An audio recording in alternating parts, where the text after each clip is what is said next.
নমস্কার, স্বাদ কথাতে আপনাদের সবাইকে স্বাগত। আজকে পাকা আম আর দুধ দিয়ে এমন একটি মিষ্টির রেসিপি আপনাদের সাথে শেয়ার করব, যা মুখে দিলেই একদম মিলিয়ে যাবে। আশা করছি রেসিপিটি আপনাদের ভালো লাগবে।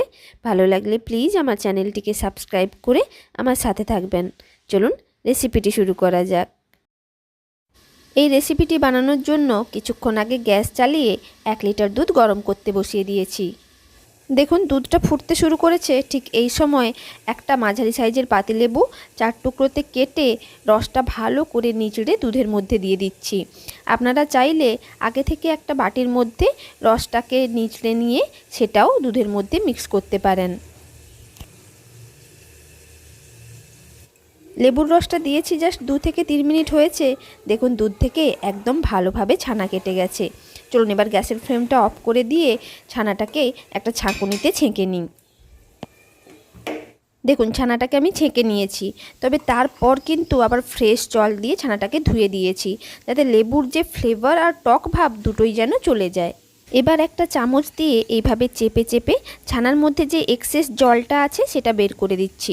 তবে এইভাবে চেপে চেপে জলটা বের করে দেওয়ার পরেও ছানাটাকে এইভাবে কিছুক্ষণ রেখে দিচ্ছি, যাতে বাকি যতটুকু জল আছে সেটা যেন ঝরে যায়। প্রায় আধ ঘন্টা মতো রাখার পর সম্পূর্ণ জলটা ঝরে গেছে।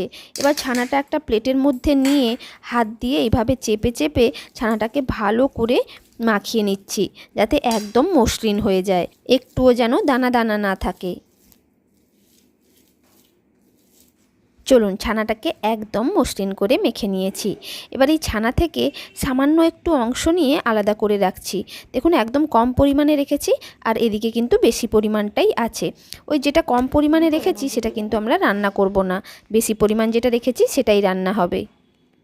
আর এদিকে আমি 1 লিটার দুধের ছানার জন্য একটা মাঝারি সাইজের আম নিয়েছি।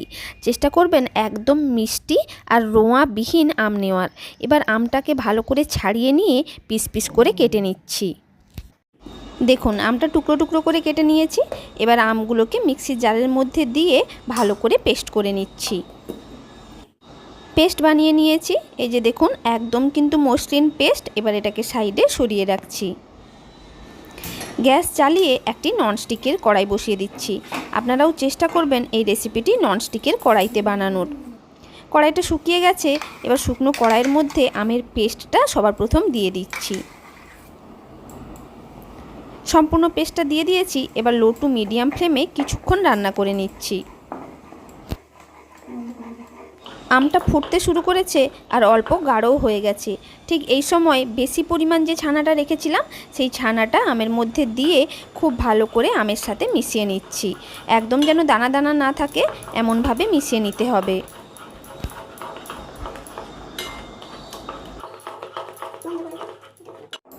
চলুন খুব ভালো করে মিশিয়ে নিয়েছি। এবার এই মিশ্রণের মধ্যে 2 থেকে 2.5 টিস্পুন চিনি দিয়ে দিচ্ছি। তবে আপনারা যদি হালকা মিষ্টি খেতে চান সেক্ষেত্রে আমি রেকমেন্ড করব 1 টিস্পুন চিনি আপনারা এতে দেবেন। এবার চিনি দেওয়ার পর খুব ভালো করে চিনির সাথে মিশ্রণটা মিশিয়ে নিচ্ছি। মেশানো হয়ে গেছে, কালারটা দেখুন কি সুন্দর লাগছে দেখতে। এবার এর মধ্যে দিয়ে দিচ্ছি গুঁড়ো দুধ।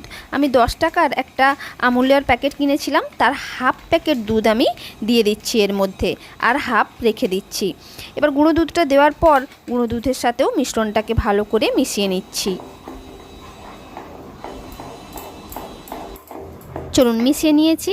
এবার আরও কিছুক্ষণ ধরে রান্না করে নেব, যতক্ষণ না মিশ্রণটা একদম মাখো মাখো হয়ে যায়।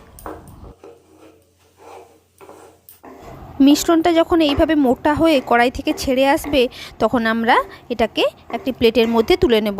তবে তার আগে চলুন গ্যাসের ফ্লেমটা অফ করে দিই। এবার এই মিশ্রণটাকে একটি পাত্রের মধ্যে নামিয়ে নিচ্ছি।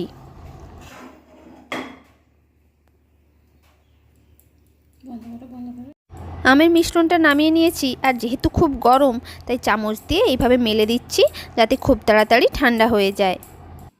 প্রায় 10 মিনিট মতো হয়ে গেছে। আমের মিশ্রণটা একদম ঠান্ডা হয়ে গেছে। দেখুন খুব সহজেই কিন্তু আমি আমের মিশ্রণটাতে হাত দিতে পারছি। এবার আলাদা করে কম যে ছানাটা রেখেছিলাম কম পরিমাণের, সেটা আমি এই আমের মিশ্রণের সাথে ভালো করে মিশিয়ে নিচ্ছি। চলুন মিশিয়ে নিয়েছি।